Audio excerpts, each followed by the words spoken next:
This broadcast is brought to you by the British Israel Church of God.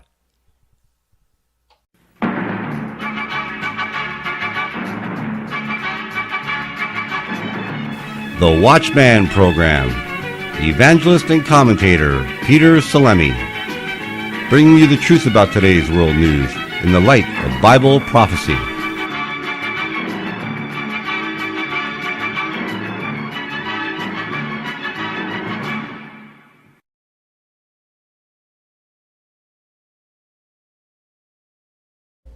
Those who are ignorant of history are doomed to repeat it. So said the great Irish statesman Edmund Burke. Is it just an accident that history seems to repeat itself? Rome fell. That's a fact of history. And at that time, Rome had its Jeremiahs and prophets that told the Roman citizens one day Rome is going to fall. And of course, that warning fell on deaf ears. Isn't it interesting that in this day and age, this modern age, we are making the same exact mistakes? We are doing exactly what the Roman Empire did way back in the ancient times. Now, why did Rome fall? Why did Rome rise? In this program, we're going to go through the history of Rome to answer some of these questions. And during this program, you will see an interesting parallel between the Roman Empire and the American Empire and the British Empire today.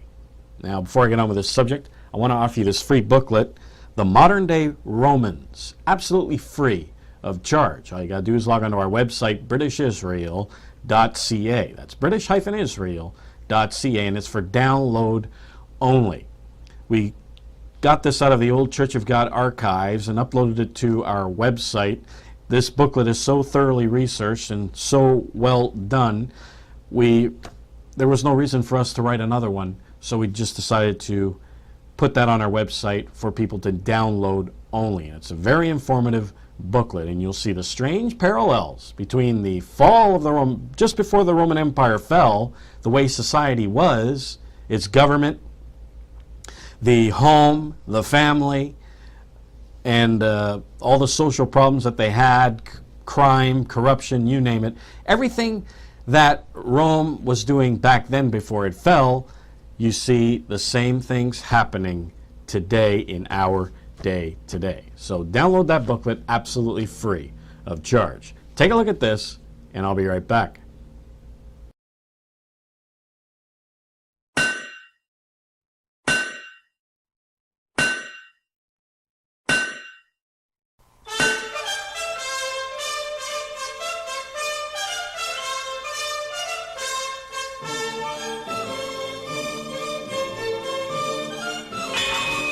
Men shall beat their swords into plowshares, and their spears into pruning hooks. Nation shall not lift up sword against nation, neither shall they learn war any more. When will the dreams of men become reality?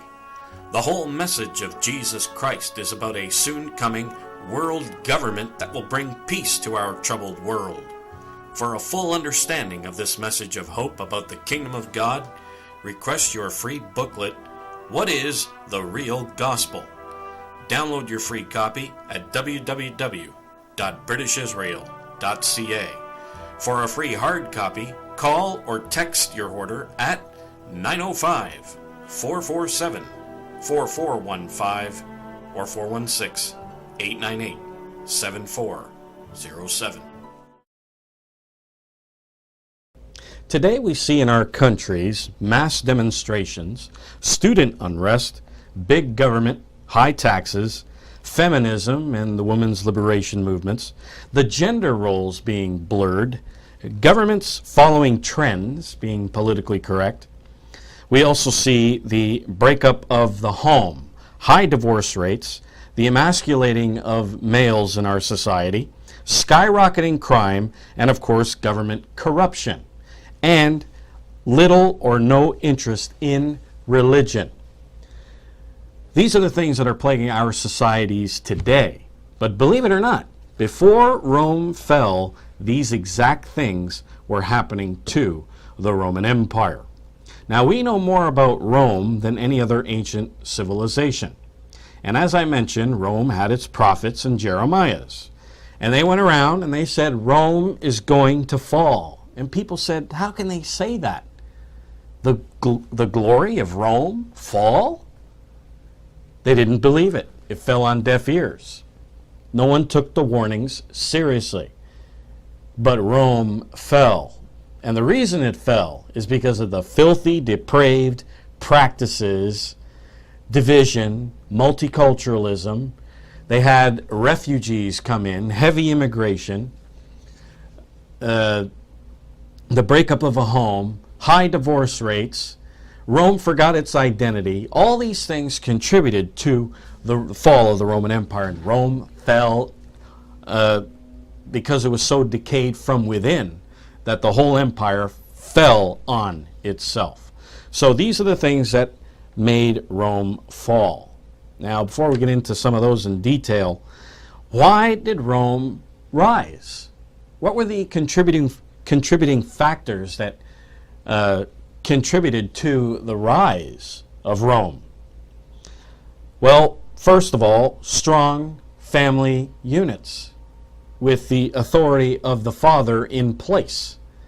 Now, I want to read to you something from history, from his book, Rome, Its Rise and Fall, the author being Philip Van Ness Myers, who says, first, at the bottom, as it were, a Roman society, and forming its ultimate unit was the family.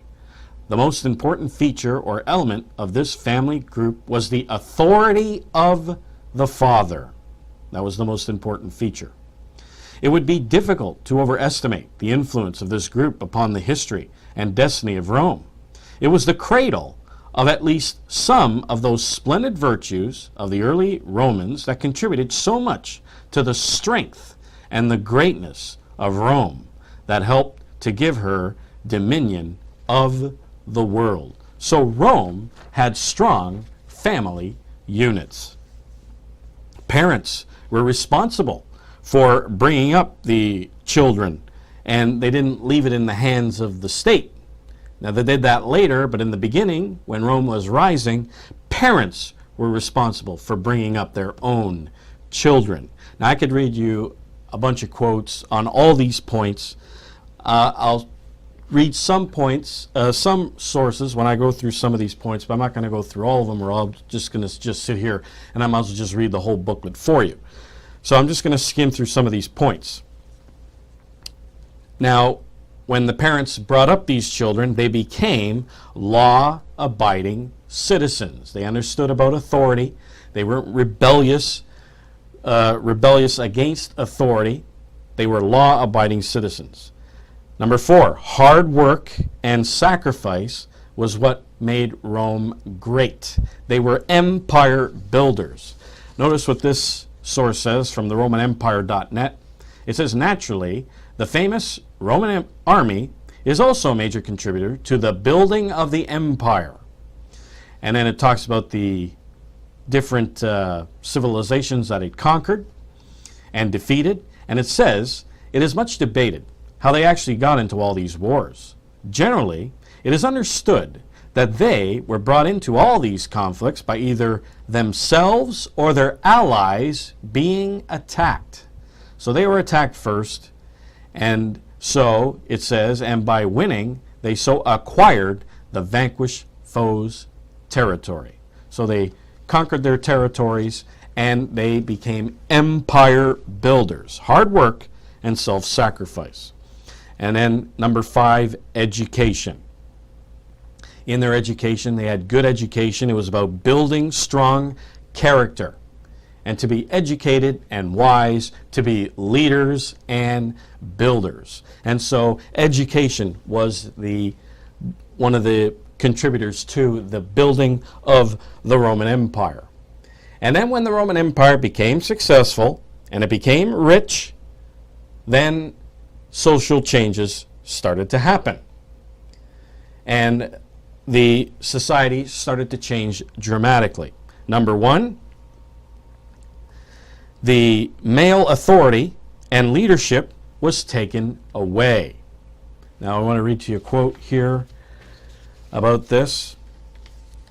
It says this, that when the male was away on business trips and was away from the family, then the male influence was taken away from the family. It says, in the beginning of the 2nd century AD, Roman fathers in general had yielded to the impulse to become far more complacent. Having given up the habit of controlling their children, they let the children govern them and took pleasure in bleeding themselves white to gratify the expensive whims of their offspring. The result was that they were succeeded by a generation of idlers and wastrels. The fine edge of character had been blunted in the Rome of the 2nd century AD. The stern face of the traditional pater familias, the father of the family, had faded out. Instead, we see on every hand the flabby face of the son of the house, the eternal spoiled child of society who has grown accustomed to luxury and lost all sense of discipline. That's from ancient Rome by Carcopino. And so the authority of the father was taken away, and of course they started spoiling their children.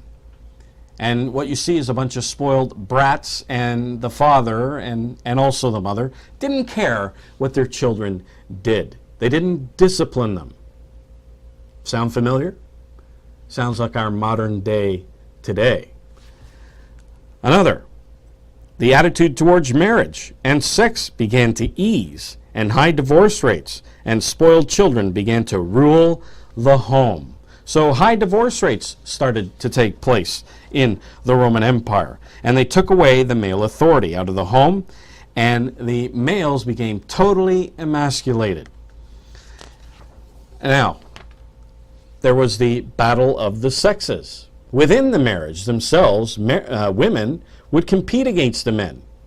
They would live their own lives without their husband, believe it or not. Now I want to quote to you that because this is an interesting quote from this source by, again, Carcopino. He says, some evaded the duties of maternity for fear of losing their good looks, speaking of the women. Some took pride in being behind their husbands in no sphere of activity. And it says, some were not content to live their lives with their husbands, by their husband's side, but carried another life without them. To live your own life was a formula which women had already brought into fashion in the 2nd century. It is obvious that unhappy marriages must have been innumerable. That's on page 90, 93, and 95. Now, I know marriages like that today, where the husband and the wife live separate lives. When the weekend comes around, she goes out with her friends, out partying and clubbing and dancing. He goes out with his buddies on golf trips. And during the week, they kind of live together, but they don't live together. And when you look at marriages today, I mean, the men today are totally emasculated. They got attitudes like children. They're not real men.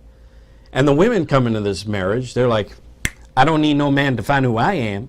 They don't need the man. Don't wonder why they get married. And they have this 50-50 type of thing, where I keep hearing this all the time, that it's a marriage is 50-50. So what do you do with the other 50? Well, people live separate lives with the other 50. And that's not the way a marriage should be. When you get into a marriage, the man should give 100%, and the woman should give 100%. And you grow and do things together as a family unit. That's how marriages should be. But not today. I hear people, I know couples, and people have told me about couples that they know that live separate lives. And they're married. And it's no wonder that divorces are are just rampant in our nations today. And it's happening today, but it also happened in ancient Rome. Number 4, education. The schools taught morality and that the children should be raised up by the state and not the home. I want to read you that quote here. It says, contrary to later developments, education in early Rome was closely related to clear-cut goals and values. It was clearly character and purpose-oriented. This is before Rome rose to prominence. It was education to meet clear-cut responsibility towards the family, the community, and the nation. A preparation to meet realities head-on with strength and ability. That was early education in Rome. Then, when it says, by the influence of wealth, ease, commercial life within the empire, character training became forgotten. The Roman schools, leaving out of account the philosophers, did not profess to do anything more than inculcate a particular branch of learning. They did not claim to build character, to teach religion or patriotism or morality, and some ancient teachers were notoriously ill-equipped for such teaching. Yet there was certainly a feeling abroad that a schoolmaster should be something more of a mere instructor, that he or she should take the place of the parent. And a lot of people feel the same way today, that the schools should raise your children and not the parent. Perhaps even supply the moral guidance that some Roman homes have failed to provide. That's Roman Civilization, page 208, by Clark. And people feel the same way today, that the state should raise their children. That you see in schools today, they're introducing their own type of morals and values in our schools today. And people aren't learning their morals and values from the home, from the church. And so morals are just thrown out the window, and the schools teach children morals. Now, also in the schools, it says here that they just, whatever the teachers taught the Romans back in the day, they just accepted it without any research. They just, whatever the teacher said, true or false, they just accepted it as true. It says, on the whole, we are compelled to admit that at the most glorious period of the empire, the schools entirely failed to fulfill the duties which we expect our schools today. They undermine instead of strengthening the children's morals. And that's exactly what's happening in our schools today. They mishandled the children's bodies instead of developing them. And if they succeeded in furnishing their minds with a certain amount of information, they were not calculated to perform any loftier or noble task. It says, the Romans saw no long-term usefulness in disinterested research. They made a collection of the results research had achieved, and lifted science ready-made into their books without feeling any need to increase it or to verify it. In other words, the Roman students gullibly swallowed anything poked at them as knowledge, but rarely, if ever, checked for its veracity. And today, what do we see?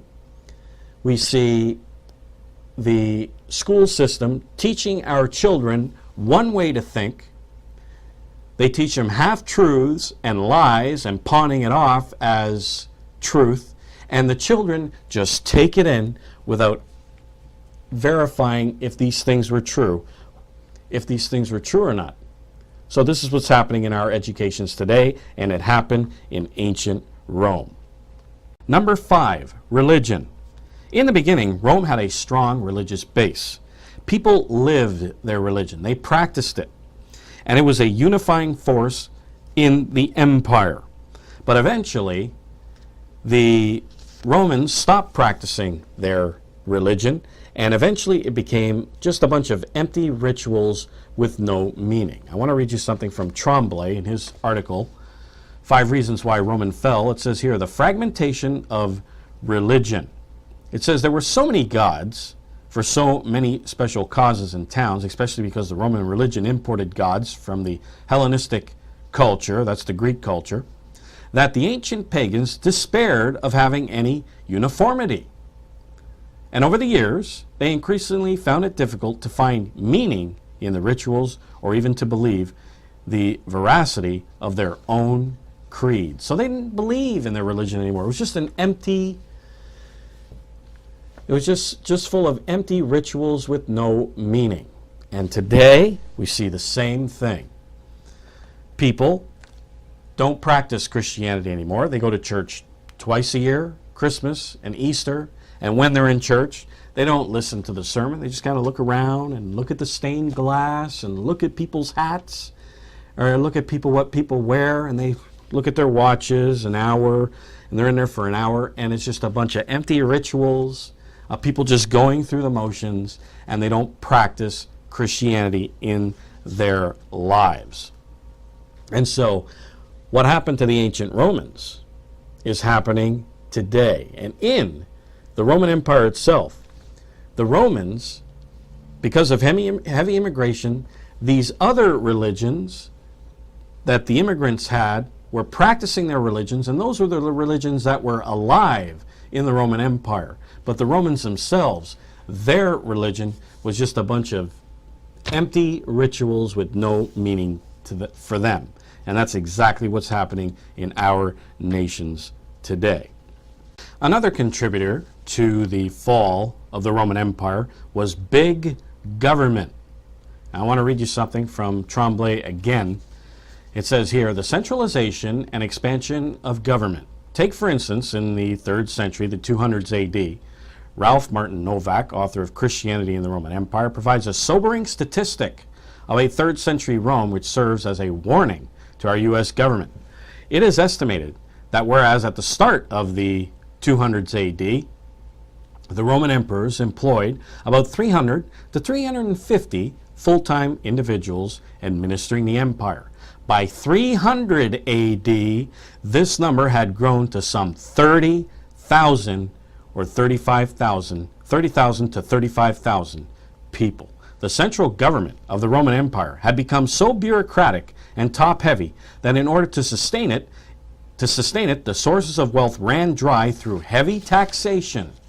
Caesar and the Roman Senate had ceased to be an instrument of service to the people. Instead, they made themselves an end in itself.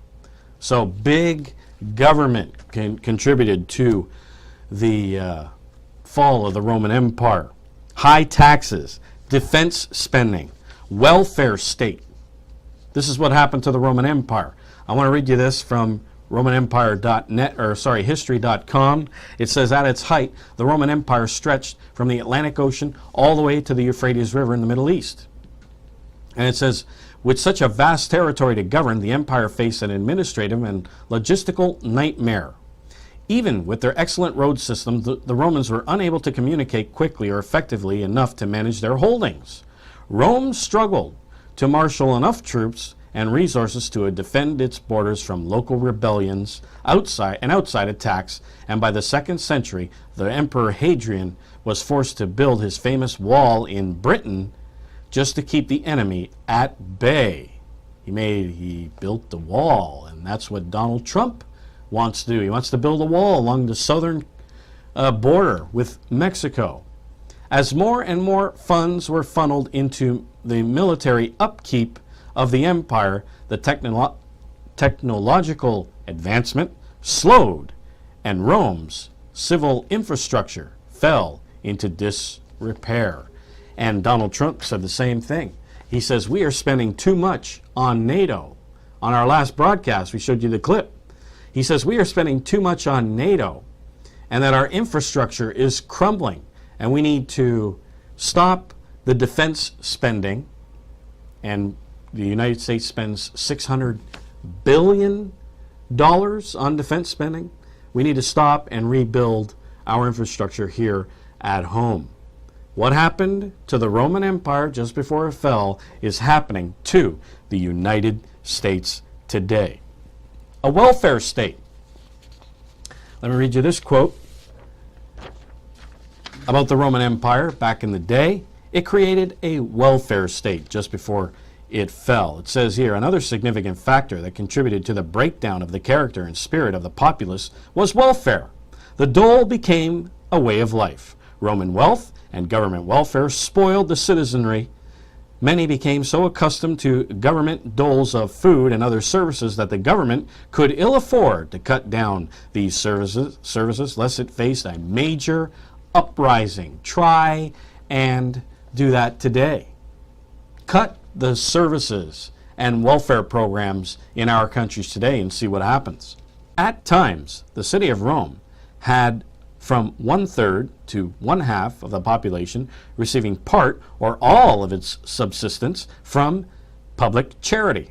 The problem faced all major cities of the empire, but probably not to the same extent as in Rome. The history of the dole carries a warning.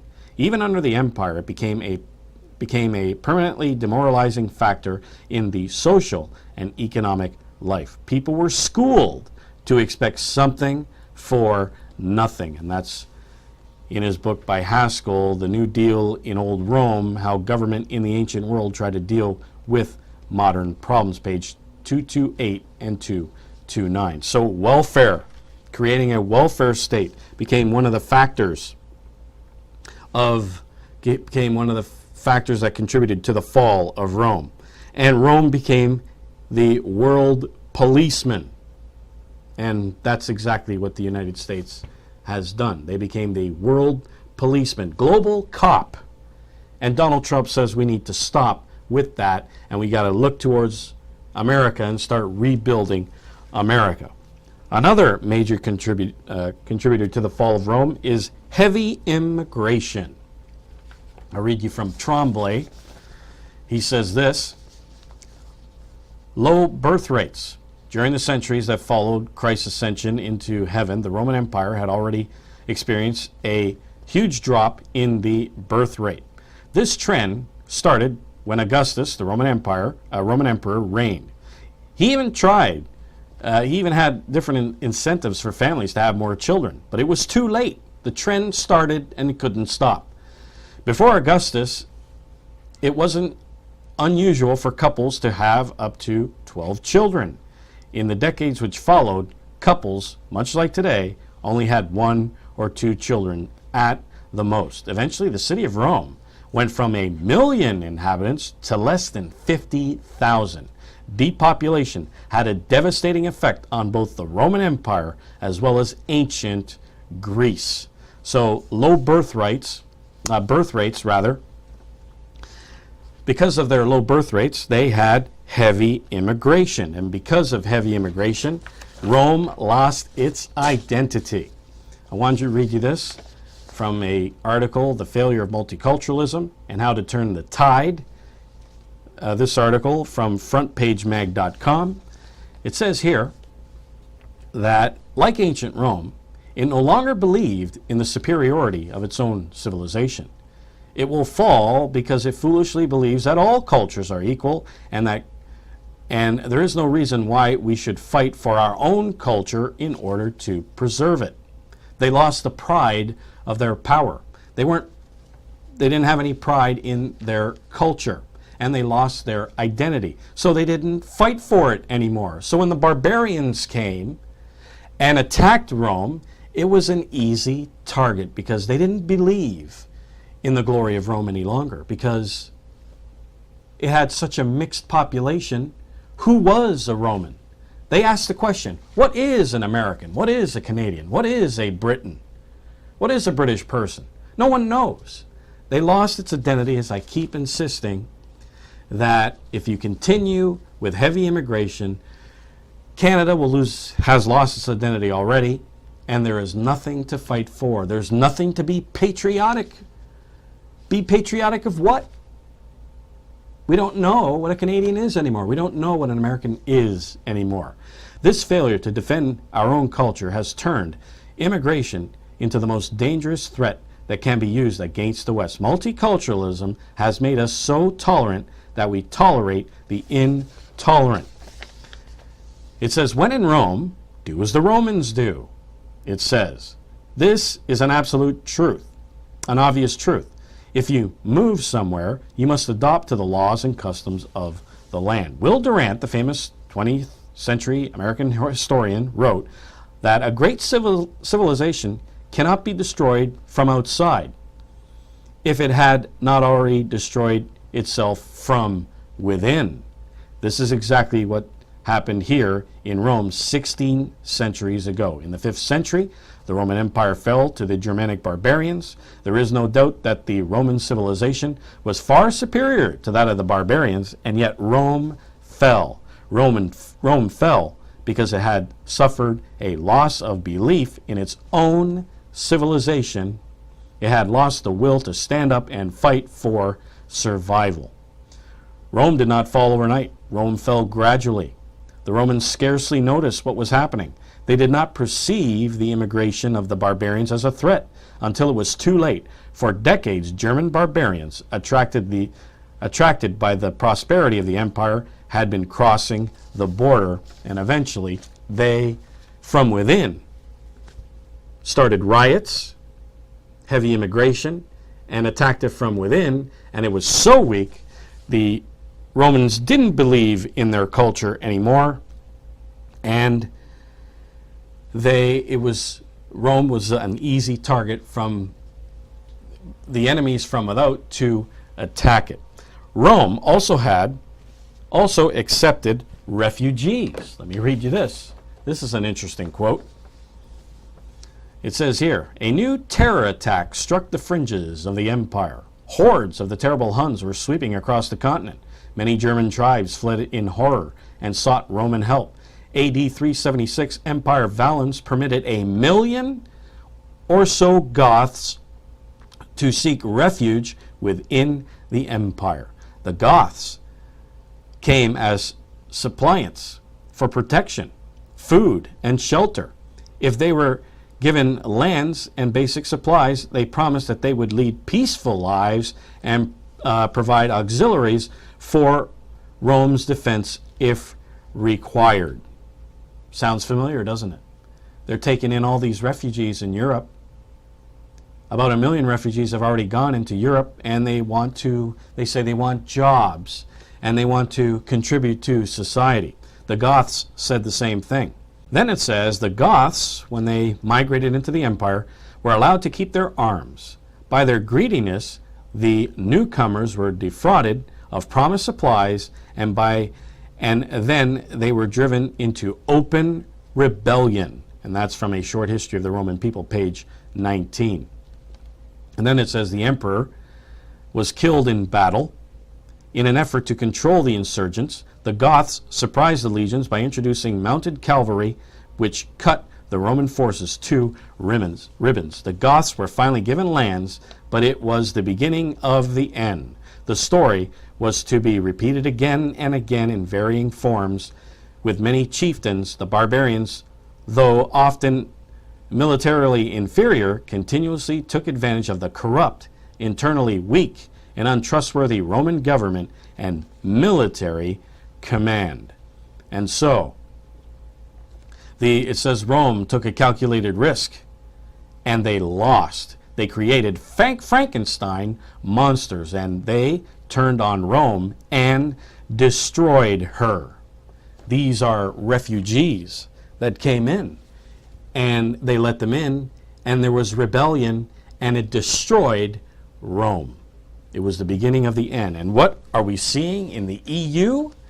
We are seeing the same thing. We are seeing refugees come in, and they're attacking and raping women and so on. And this, for the Roman Empire, was the beginning of the end. And we have been saying that the EU is going to come to an end, and that is going to contribute to the end of the EU.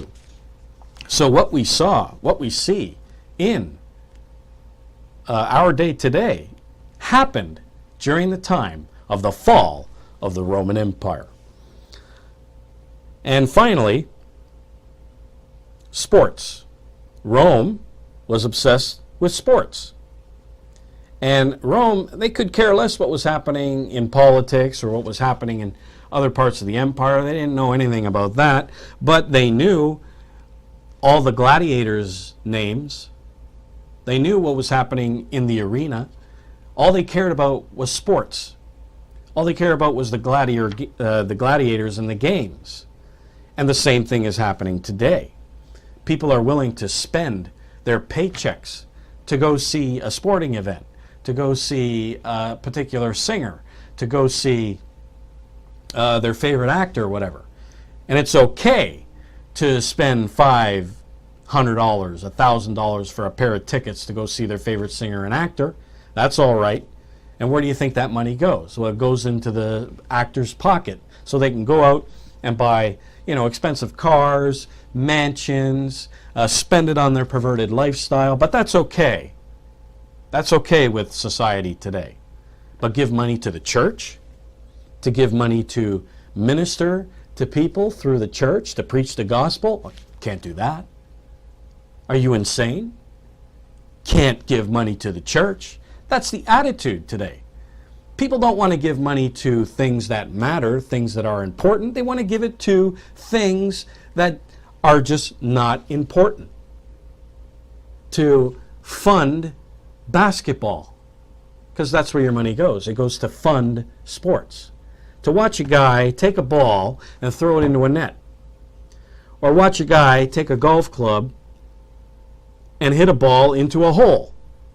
Or watch a guy with a hockey stick take a puck and throw it into a net. This is what's important in our societies today.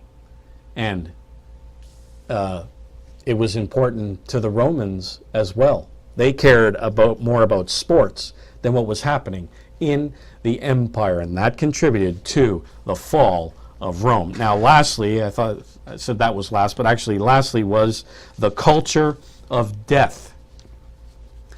This point is a very interesting point. This culture of death. It says here, by Tremblay, consider the following practices which had political, legal, and social sanction. Baby exposure. Couples would simply throw unwanted babies away. They would either kill them or outright take them out to the garbage. And this was widely practiced. And what's legal today in our nations? Abortion. Now we're going to legalize euthanasia. What we see today is a culture of death. They had it then, and we have it now. What we're doing today, ladies and gentlemen, are the same practices that the Roman Empire did back in ancient times, and these things contributed to the fall of Rome, and we are doing the same things today, and it is contributing to the fall of the United States and the British Commonwealth unless we repent. We here at the British Israel Church of God are giving out the warnings as best we can with what resources we have, giving the message of witness and warning.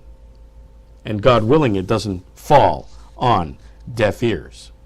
Download this free booklet, The Modern Day Romans, free of charge, off our website, britishisrael.ca. Take a look at this, and I'll be right back.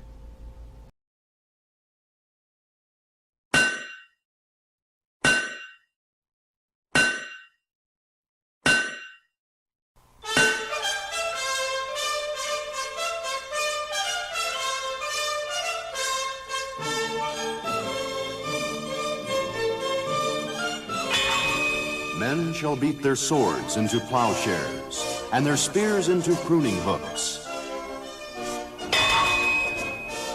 Nation shall not lift up sword against nation, neither shall they learn war any more. When will the dreams of men become reality? The whole message of Jesus Christ is about a soon-coming world government that will bring peace to our troubled world. For a full understanding of this message of hope about the kingdom of God, request your free booklet, What is the Real Gospel? Download your free copy at www.britishisrael.ca. For a free hard copy, call or text your order at 905-447-4415 or 416-898-7407. Former communist dictator Joseph Stalin said this about America: America is like a healthy body, and its resistance is threefold. It's patriotism, it's morality, and it's spiritual life. If we can undermine these three areas, America will collapse from within. And of course, America will collapse, and he thought the communists would come and take it over. Now, Rome had this, and it was taken away, and Rome collapsed. And America has this now, but it is weakening by the day, and if it's taken away, America will collapse from within. Now, I want to show you this clip by Yuri Bezmenov. He was a former KGB agent, and he reveals in this clip, he reveals how the communists would try to undermine America's values so it would collapse, and then the communists would take it over. It's called Ideological Subversion. Very interesting clip by Yuri Bezmenov. Take a look at this clip. Well, you spoke several times before about ideological subversion. That is a phrase that I'm afraid some Americans don't fully understand. When the Soviets use the phrase ideological subversion, what do they mean by it? Ideological subversion is the process which is legitimate, overt, and open. You can see it with your own eyes. All you have to do, all American mass media has to do, is to unplug their bananas from their ears, open up their eyes, and they can see it. There is no mystery. There is nothing to do with espionage. It's a slow process which we call either ideological subversion or active measures, активные мероприятия in the language of the KGB, or psychological warfare. What it basically means is to change the perception of reality of every American to such an extent that despite of the abundance of information, no one is able to come to sensible conclusions in the interests of defending themselves, their families, their community, and their country. It's a great brainwashing process which goes very slow, and it's divided in four basic stages. The first one being demoralization. It takes from 15 to 20 years to demoralize a nation. Why that many years? Because this is the minimum number of years which requires to educate one generation of students in the country of your enemy, exposed to the ideology of the enemy. In other words, Marxism-Leninism ideology is being pumped into the soft heads of at least 3 generations of American students without being challenged or counterbalanced by the basic values of Americanism, American patriotism. The result you can see. Most of the people who graduated in the 60s, dropouts or half-baked intellectuals, are now occupying the positions of power in the government, civil service, business, mass media, educational system. You are stuck with them.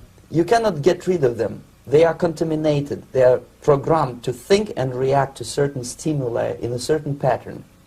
You cannot change their mind, even if you expose them to authentic information, even if you prove that white is white and black is black, you still cannot change the basic perception and the logic of behavior.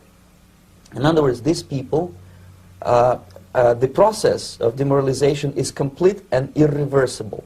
To get rid society of these people, you need another 20 or 15 years to educate a new generation of patriotically minded and common sense people who would be acting in favor and in the interests of United States society.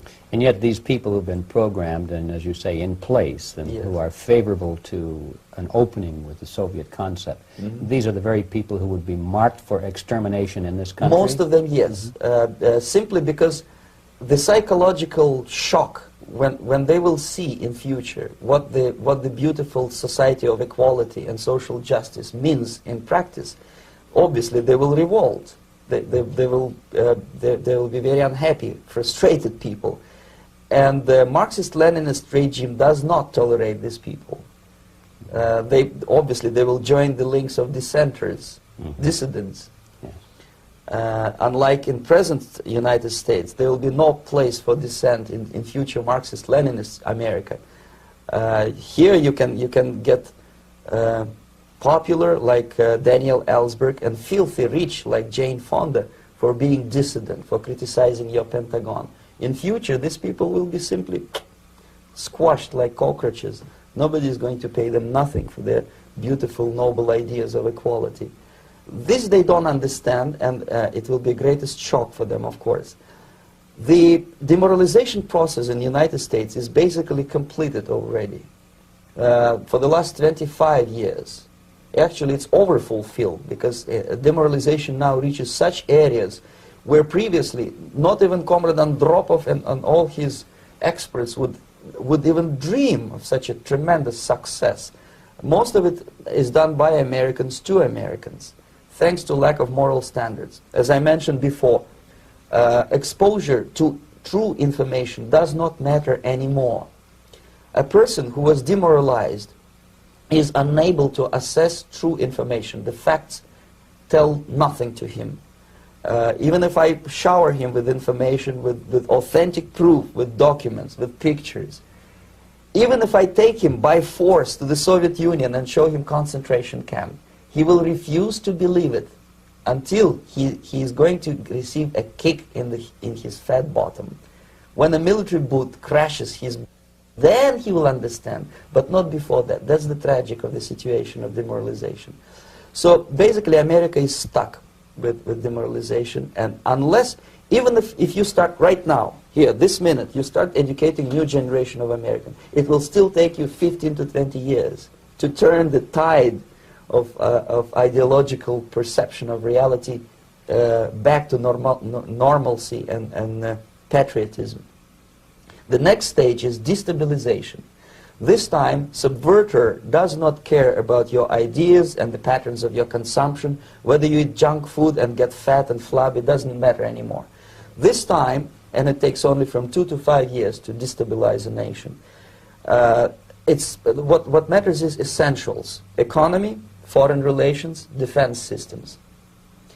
And you can see it quite clearly that in some areas, in such sensitive areas as defense and economy, the influence of Marxist-Leninist ideas in the United States is absolutely fantastic. I could never believe it 14 years ago when I landed in this part of the world that the process will go that fast.